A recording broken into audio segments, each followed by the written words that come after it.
Bismillahirrahmanirrahim. Assalamualaikum warahmatullahi wabarakatuh. Waalaikumsalam warahmatullahi wabarakatuh.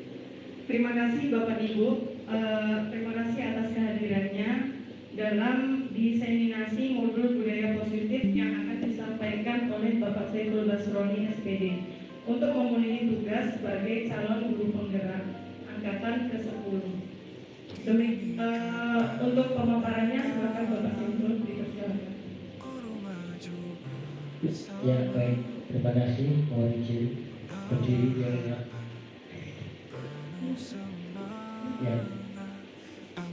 ya Bapak Ibu, terima kasih atas waktu dan kesempatannya dalam diseminasi modul budaya positif untuk memenuhi tugas aksi nyata dari yang saya pelajari selama 1 bulan ini.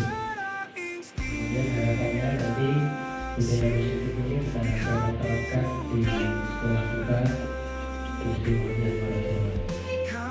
Assalamualaikum warahmatullahi wabarakatuh.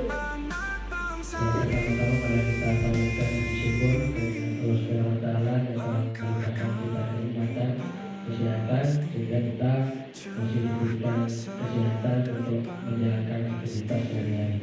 Kedua kali tak lupa salam dan sholawat berdoa kepada kita Nabi Muhammad SAW semoga kita semua. Baik, Bapak Ibu, untuk mempersiapkan waktu sebelum kita lanjutkan, di sini ada kesepakatan kelas kita pada hari ini. Yang pertama nanti yang diharapkan keaktifan dari peserta dari kegiatan ini.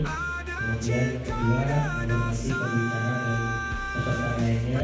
Kemudian kita selalu menjaga yang bicara. Jika ada orang bicara, kita mendengarkan. Kemudian HP-nya harus di-silent untuk melakukan kegiatan kita. Kira-kira sepakat? Terima kasih, kita lanjut. Jadi seorang guru yang baik itu harus memiliki kemampuan dalam mewujudkan budaya positif di sekolah. Budaya positif tersebut dapat dijalankan dengan menerapkan konsep-konsep penting seperti perubahan paradigma belajar, kemudian disiplin positif itu sendiri, kemudian memahami motivasi perilaku manusia berkaitan dengan hukuman, penghargaan, kemudian posisi kontrol seorang guru, kemudian pembuatan keyakinan kelas atau keyakinan sekolah, dan juga penerapan segitiga restitusi dan penyelesaian masalah. Nah, yang pertama ada perubahan paradigma belajar menuju pembelajaran yang lebih merdeka dan bermakna. Jadi adanya perubahan itu tujuannya yaitu untuk menciptakan pembelajaran yang lebih merdeka, menyenangkan dan juga bermakna buat peserta didik. Dunia pendidikan kita tahu terus berkembang dan seiring dengan itu paradigma belajar juga berubah dari pembelajaran tradisional yang dulunya pembelajaran berpusat pada guru, sekarang berubah berpusat pada murid, student center. Nah, kemudian perubahan paradigma belajar ini didorong oleh beberapa faktor. Di antaranya yang pertama kemajuan teknologi. Nah, teknologi informasi dan komunikasi telah membuka akses yang lebih luas terhadap informasi pengetahuan. Murid ini dapat belajar mandiri dengan berbagai sumber belajar dan tersedia secara online. Jadi di mana saja mereka dapat belajar. Untuk itu kita sebagai guru juga harus mengupgrade pengetahuan kita. Jangan sampai kita berada di zona nyaman, tidak mau untuk belajar. Nah, bagaimana kita menyuruh murid kita untuk belajar, tapi kita sendiri sebagai guru tidak mau belajar? Nah, itu juga kurang pas. Kemudian yang kedua, perubahan kebutuhan dunia kerja. Dunia kerja saat ini membutuhkan individu yang memiliki keterampilan abad 21 yang dikenal dengan 4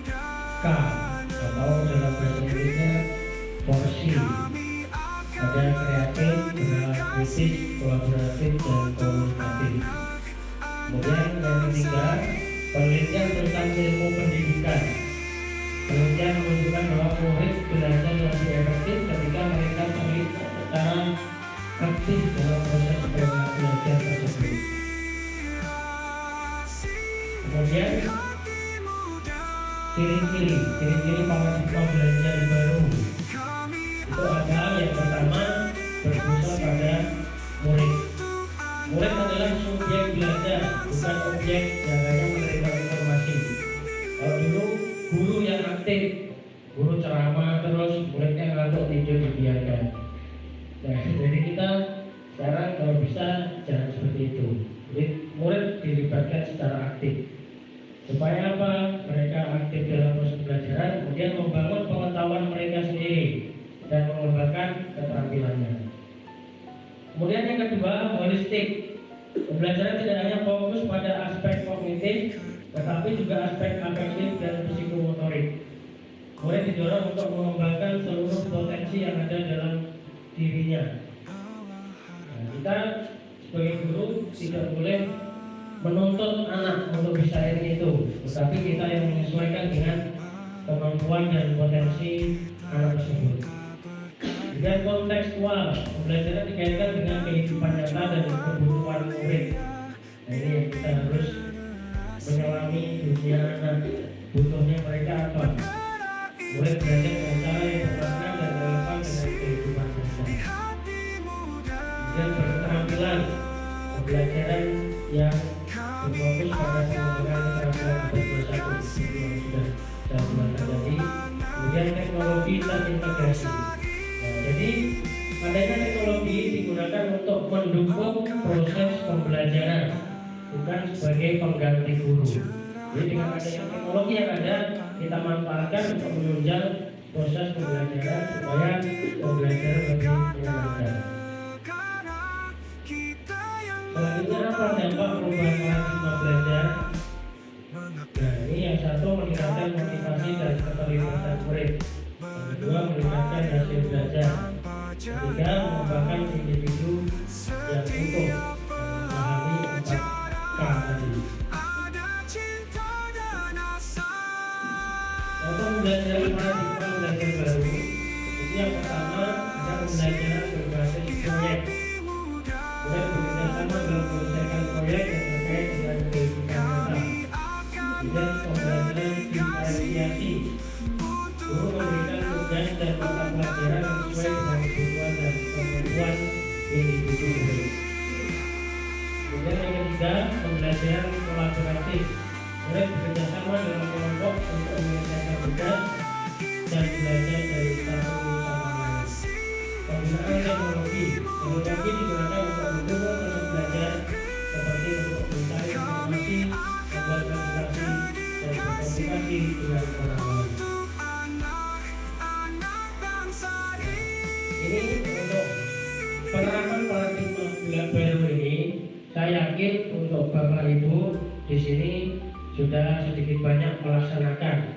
Cuma memang mungkin istilah-istilahnya aja yang kita belum tahu seperti itu. Kemudian yang kedua, disiplin positif. Nah, disiplin positif merupakan cara penerapan disiplin yang mengajarkan anak bertanggung jawab dan menumbuhkan kesadaran diri berdasarkan nilai-nilai kebajikan. Disiplin positif lebih ke arah disiplin diri yang mengontrol diri dalam melakukan suatu tindakan. Disiplin diri dapat membuat murid memahami dan menyadari berdasarkan motivasi internal, bukan akibat paksaan, ujian atau hukuman. Jadi diharapkan dengan adanya penerapan disiplin positif itu mendorong motivasi internal dari anak didik kita. Jadi bukan mereka melakukan sesuatu itu bukan karena paksaan, bukan karena ujian, dan juga bukan karena hukuman. Ini selanjutnya motivasi perilaku manusia. Nah, motivasi perilaku manusia itu ketika manusia melakukan sesuatu itu pasti ada motivasinya. karena apa? Apakah karena paksaan, karena hukuman, atau karena keinginan dirinya sendiri? Nah, di sini ada untuk. Nah, ini yang pertama, untuk menghindari ketidaknyamanan atau hukuman. Karena mereka mau terhindar dari hukuman atau mungkin ketidaknyamanan, mereka akhirnya melakukan sesuatu. Kemudian yang kedua, untuk mendapatkan imbalan atau penghargaan atau pujian dari orang lain. Karena kita itu membutuhkan pujian, membutuhkan imbalan, mereka melakukan sesuatu. Kemudian yang ketiga, motivasi yang ketiga yaitu untuk menjadi orang yang mereka inginkan dan menghargai diri sendiri dengan nilai-nilai yang mereka percaya. Jadi dengan adanya jiwa positif diharapkan yang muncul dari dirinya sendiri. Nah, yang kedua ini, ada yang tahu kira-kira ini motivasi apa ini? Yang kedua ini, kan ini ada tiga. Yang satu hukuman, kemudian yang ini ada penghargaan, ada imbalan. Ini kira-kira motivasi apa? Motivasi itu kan ada dua. Ada yang tahu?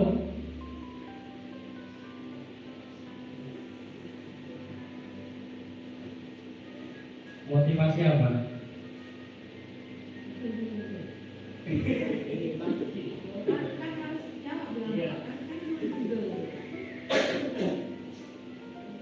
Apa Bu Sarah? Intrinsik dan Ya apa? Baul? intrinsik dan ekstrinsik. Ya, intrinsik dan ekstrinsik. Ya betul. Ada dua. Motivasi itu ya tepuk tangan untuk Baul ya. Ya. Di kamera dulu dong. Kita berkarya. Ya, jadi ada dua. Nah, kemudian yang dua ini yang saya tandai, ini motivasi apa kira-kira?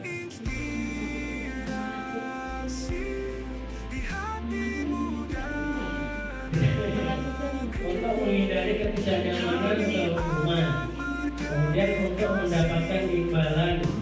Nah, mereka mau melakukan sesuatu itu supaya terhindar dari hukuman. Jadi kira-kira motivasi apa? Intrinsik, betul? Betul salah. Kemudian untuk mendapatkan imbalan atau penghargaan dari orang lain.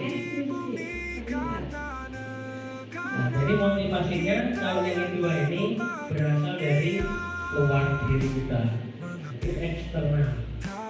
Jadi ketika ada hukuman, mereka baru merasa gak nyaman ketika mendapatkan hukuman. Makanya dorongan motivasinya dari luar dirinya sendiri. Jadi yang kedua ini motivasi eksternal atau ekstrinsik. Kemudian yang ini baru intrinsik atau motivasi internal dari dalam dirinya sendiri. Nah, tujuannya untuk menjadi orang yang mereka inginkan dan menghargai diri sendiri dengan nilai-nilai yang mereka percaya. Jadi melakukan sesuatu itu karena keinginan dirinya sendiri, karena yang menghargai dirinya dengan bahwa mereka mempunyai nilai-nilai kebajikan dari diri. Nah, kemudian bagaimana untuk menjalankan motivasi internal ini? Nah, kita sebagai guru, kita hindari hukuman dan pemberian penghargaan berlebihan agar meminimalisir motivasi eksternal dalam diri murid. Bukan tidak boleh memberikan penghargaan, tetapi ketika penghargaan itu diberikan secara berlebihan, nanti akan menurunkan motivasi internal dalam diri anak. Makanya sekarang itu sudah dihilangkan untuk peringkat-peringkat itu, salah satunya ya karena ini, untuk menumbuhkan motivasi internal dalam diri anak. Nah, kemudian ini yang keempat, posisi kontrol seorang guru. Itu ada 5. Yang pertama penghukum, pembuat rasa bersalah, kemudian kontrol sebagai teman, pemantau, dan manajer.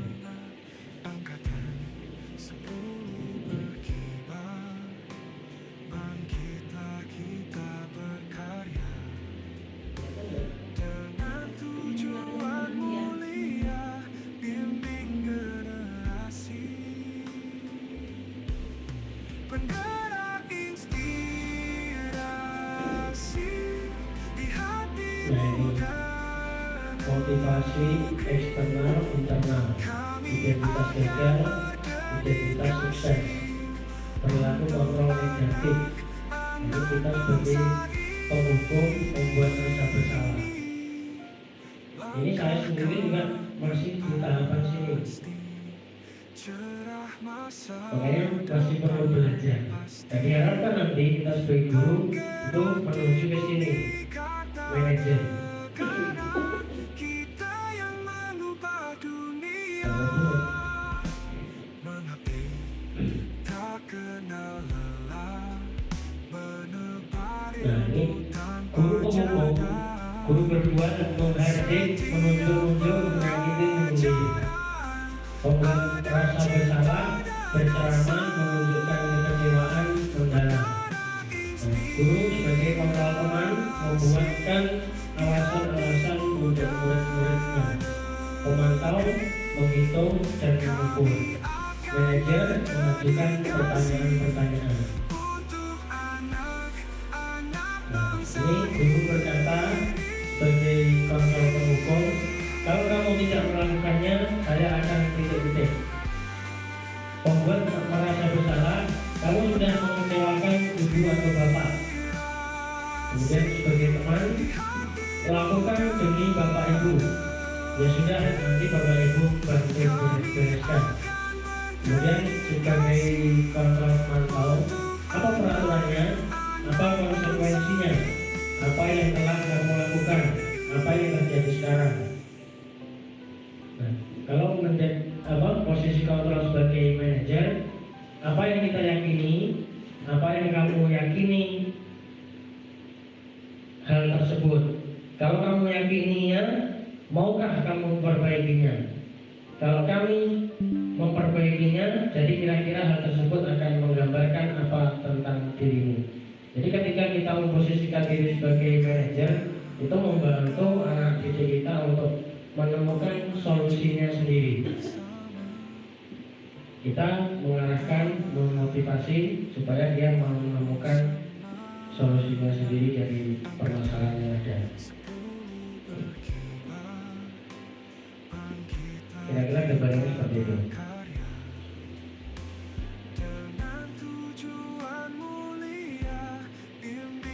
Baik, selanjutnya, nah ini kita diharapkan menjadi posisi kontrol kita dari seorang guru, diharapkan menjadi manajer.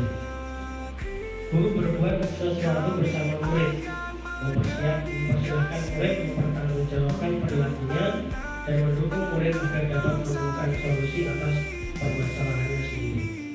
Posisi manajer mengacu pada restitusi yang dapat menjadikan murid sebagai manajer bagi dirinya sendiri sehingga tercipta identitas positif atau berhasil pada diri murid. Keyakinan sekolah atau kelas. Nah, guru berperan dalam mewujudkan terbentuknya keyakinan sekolah atau keyakinan kelas dengan adanya kesepakatan antara guru dan murid. Ini saya yakin juga sudah diterapkan ya Bapak Ibu.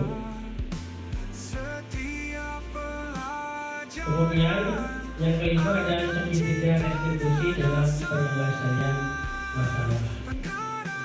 Guru yang berperan sebagai manajer menggunakan segitiga restitusi dalam penyelesaian masalah melalui 3 tahapan. Jadi yang pertama, menstabilkan identitas. Kemudian yang kedua, validasi tindakan yang salah dan menanyakan keyakinan. Menstabilkan identitas, ini contohnya ya, kita melakukan kesalahan itu merupakan hal yang wajar. Kemudian menguatkan anak-anak, kita tanya validasi tindakannya apa yang menyebabkan atau alasan-alasan apa yang melatar belakangi mereka melakukan kesalahan tersebut. Kemudian menanyakan keyakinan, apakah yang dilakukan tadi telah sesuai dengan keyakinan kelas atau keyakinan sekolah yang kita sepakati. Nah, jadi dari pertanyaan-pertanyaan yang kita ajukan, anak-anak akan mencari jawaban dan solusi atas kesalahan yang dilakukan. Nah, tujuannya menghasilkan murid yang mandiri dan bertanggung jawab. Di bumi kertas Nggak bisa dibuka. negara, guru maju bersama, membawa harapan penuh semangat.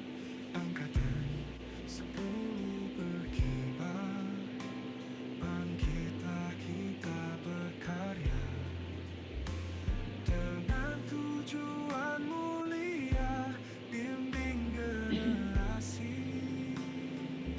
Ini contoh penerapan segitiga restitusi yang kita lakukan ketika ada anak yang terlambat dan tidak mengerjakan pekerjaan rumah.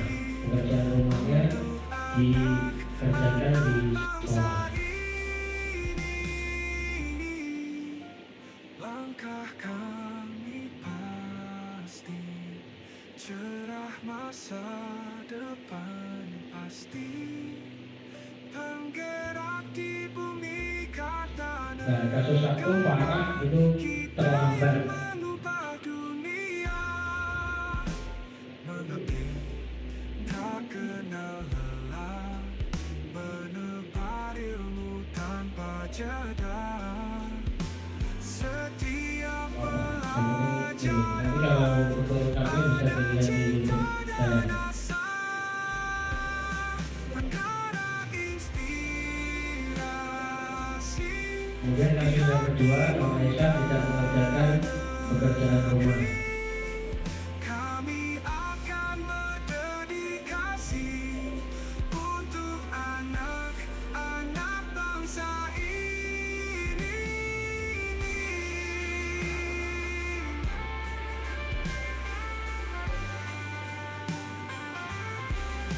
Perkara inspirasi di hati muda negeri. Kami akan berdedikasi untuk anak-anak bangsa ini.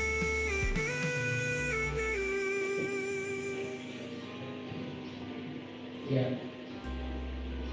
itu tadi yang saya sampaikan terkait dengan modul budaya positif. Kemudian kita refleksi sejenak kira-kira modul budaya positif.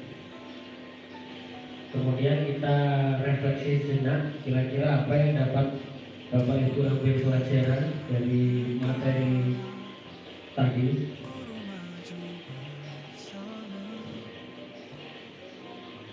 Nah, kira-kira ada nggak dari paparan hari ini hal-hal menarik untuk Bapak Ibu?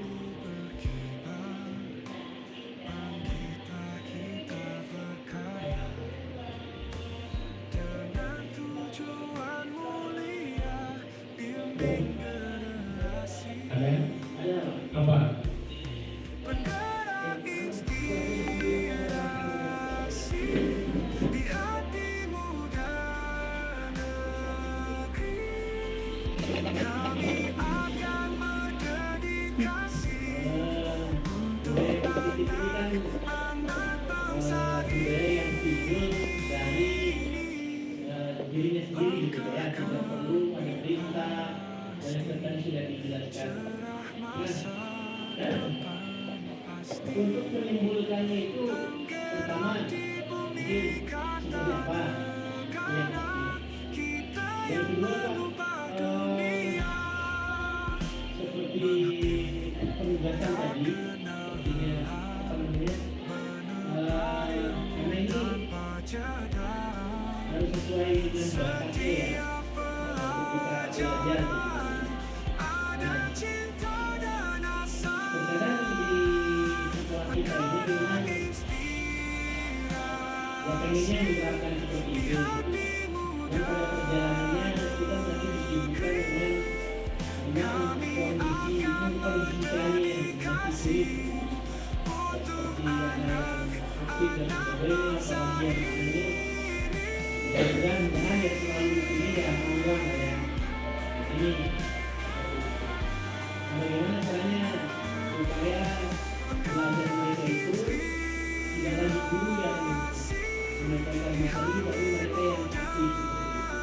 saya di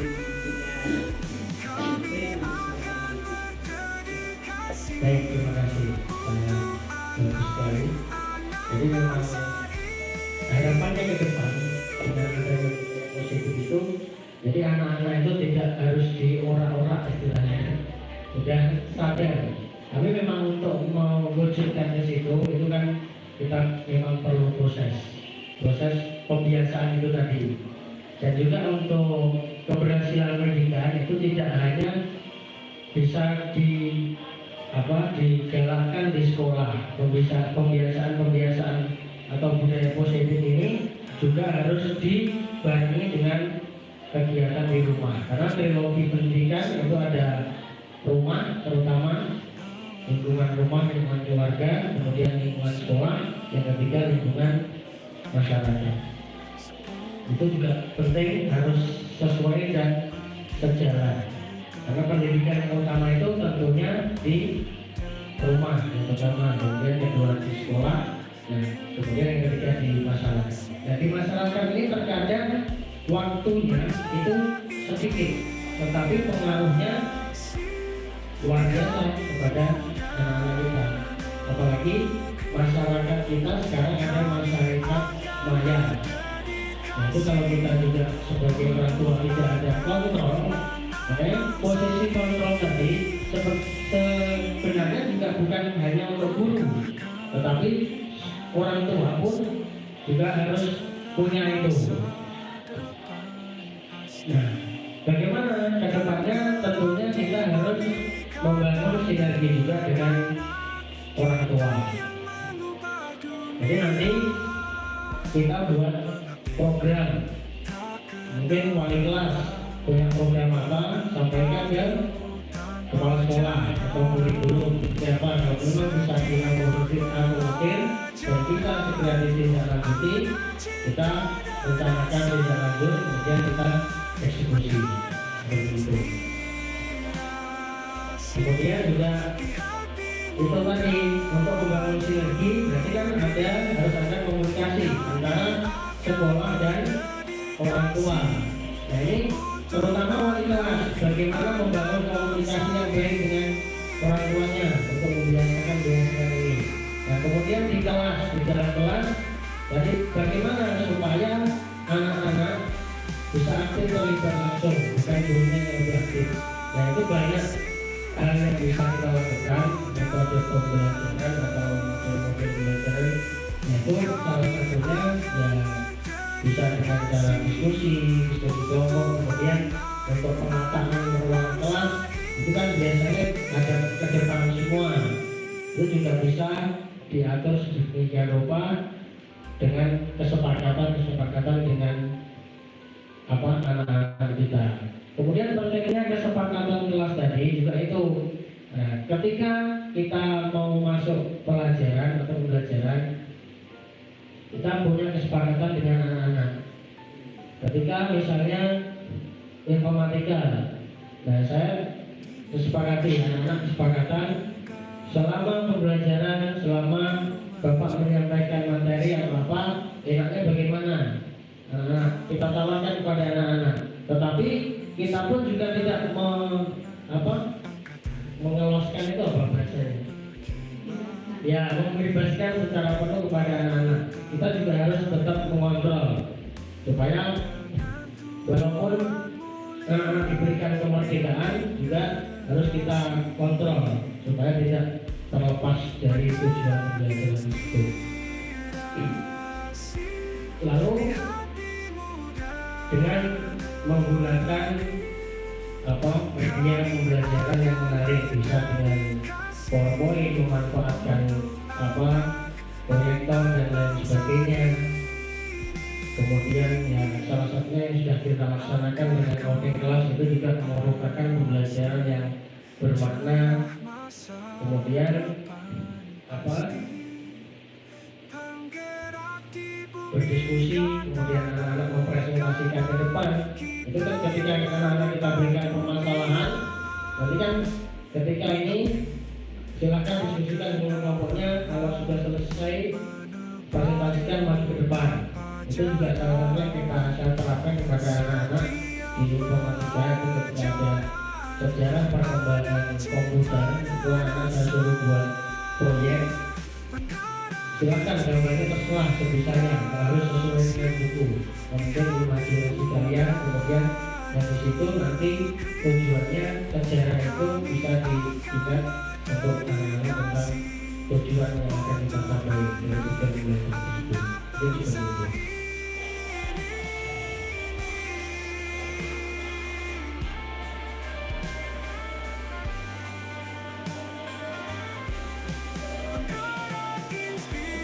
Nah, kemudian ini refleksi kedua, perubahan apa yang terjadi pada cara berpikir kita dalam menciptakan budaya positif di kelas maupun sekolah setelah mengetahui materi tersebut. Dan kita ada perubahan nggak? Cara dari sudut pandang kita, cara berpikir kita. Bulan mungkin? Puspa?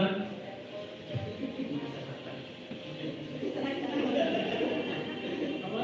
Diusahakan. Ya. Jadi kita jangan sampai alergi terhadap perubahan. Karena perubahan itu sudah suatu kepastian. Kita aja berubah dari kecil, besar, menjadi remaja, dewasa, dan seterusnya, menjadi tua, ya kan? Itu kan juga perubahan. Jadi perubahan itu suatu keniscayaan. Tidak bisa kita hindari. Mau nggak mau kita harus berubah seperti itu. Kemudian kita sebagai guru juga harus mengikuti perkembangan zaman yang ada. Ketika kita tidak mampu mengikuti perkembangan zaman, perkembangan teknologi yang ada, ya itu tadi kita akan tergantikan oleh teknologi tersebut karena kita tidak menguasai teknologi itu. Baik, kemudian ada yang tanyakan mungkin? Ya, betul, ya, silakan.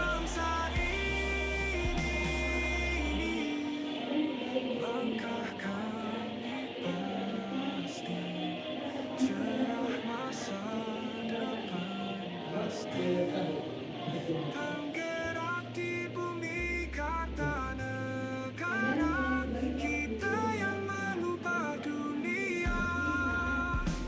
Mengabdi tak kenal lelah, menebar ilmu tanpa jeda.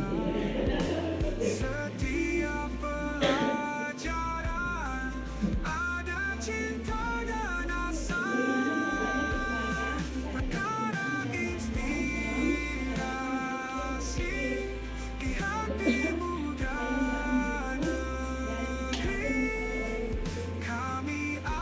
Baik, terima kasih. Bagaimana caranya untuk memberikan emosi? Tentunya gitu ya. Ya, namanya emosi marah itu juga kita sebagai manusia itu wajar-wajar saja. Saya pun juga kadang gitu. Ya, makanya kita harus terus belajar mengendalikan atau mengontrol diri kita sendiri. Nah, coba itu kalau kita lempeng-lempeng itu nggak pernah ya. Satu saat harus diimbangi antara rendah tinggi sedang. Jadi ketika untuk meredam itu ya kita lihat dulu. Tapi memang kadang gini, kadang itu kan kita harus sadar juga ketika ada atau sebelum berangkat ke sekolah, terkadang kan di rumah ada permasalahan. Nah itu kadang belum kita tinggalkan, masih kita bawa, itu juga mempengaruhi. Itu ya sempat juga saya begitu. Namanya kita hidup nggak mungkin nggak punya masalahan. Nah tapi setelah tahu ya namanya kita berubah itu nggak langsung sekedar membalikkan tangan itu, pasti ada prosesnya. Kemudian juga saya yang saya pelajari itu belajar dengan self talk, berbicara pada diri sendiri. Caranya bagaimana? Ya mengatakan afirmasi, kemudian dengan olah nafas atau nafas. Jadi nafas itu biar kita relax itu nafasnya bukan dijaga, ternyata yang saya pelajari. Coba Bapak Ibu pegang perutnya, pegang perutnya. Ketika tarik nafas itu yang membuka yang mana? Dada. Nah itu yang membuat kita pegang itu sebenarnya di situ. Nah coba nanti latih. Nah ketika yang ngeluh perut, makanya sama dengan halnya ini saya bukan menggunakan rokok ya, mohon maaf. Orang perokok itu ketika narik, yang membuka perutnya, makanya dia merasa rileks. Sebenarnya itu, kalau kita bisa mengatur itu nggak merokok sudah rileks. Kita atur nafas. Ya kalau belum terbiasa susah. Itu tarik nafas, nanti simpannya di perut, kemudian dilepaskan pelan-pelan. Ya kalau lancarnya begitu, jadi kita tempelkan di sini. Tapi biasanya kalau di sini dia ada yang lemah. Nah itu enggak lepas. Beberapa teman begitu, tapi yang saya lakukan. Tapi kalau perlu yang tadi. Tuh. Ada lagi yang belum terjawab? Ada yang sudah ya? Nah itu. Kemudian ada lagi kalau Bapak Ibu mau itu ada namanya EFT. Itu EFT juga saya lakukan. Itu emotional freedom technique. Itu untuk mengeluarkan energi negatif dari dalam diri kita. Kita akan bertemu orang, bertemu siapa itu pasti ada kesel, ada jengkel. Nah itu ketika kita pendam, kita tahan, tidak bisa kita keluarkan, akhirnya apa? Jadi penyakit. Penyakit apa? Penyakit hati. Kemudian pikiran kita terbawa itu, akhirnya yang stres bukan orang lain, tapi kita sendiri. Betul nggak? Nah, kemudian penyakit itu setelah saya belajar itu kebanyakan itu dari hati, pikiran, kemudian itu kita mikir apa, sama dengan sugesti. Ketika kita makan ini nanti akan sakit, ya betul lah, karena kita sudah memikirkan seperti itu. Ya, kita selalu untuk berpikir positif itu pentingnya itu. Nah, itu nanti untuk EFT nanti aja kalau pengen belajar. Saya belum jadi coachnya, nggak boleh mengajarkan. Yang saya bisa untuk diri saya sendiri berusaha. Baik, demikian Bapak Ibu ya. Ada lagi? Nggak ada ya? Karena kita masih ada agenda lagi setelah ini. Baik, terima kasih atas segala perhatiannya. Mohon maaf bila ada kesalahan kekurangan. Akhiri, wassalamualaikum warahmatullahi wabarakatuh. Masa depan pasti penggerak di bumi kata negara kita yang mengubah dunia. Baik, terima kasih pada Bapak Ibu atas pemaparan yang sudah disampaikan. Banyak yang kita ambil tadi tentang perubahan paradigma belajar baru dengan ciri peserta siswa, kontekstual, kemudian penggunaan teknologi dan lain-lain. Kemudian ada beberapa motivasi juga tadi. Kemudian ada posisi kontrol sebagai seorang guru. Ya, selanjutnya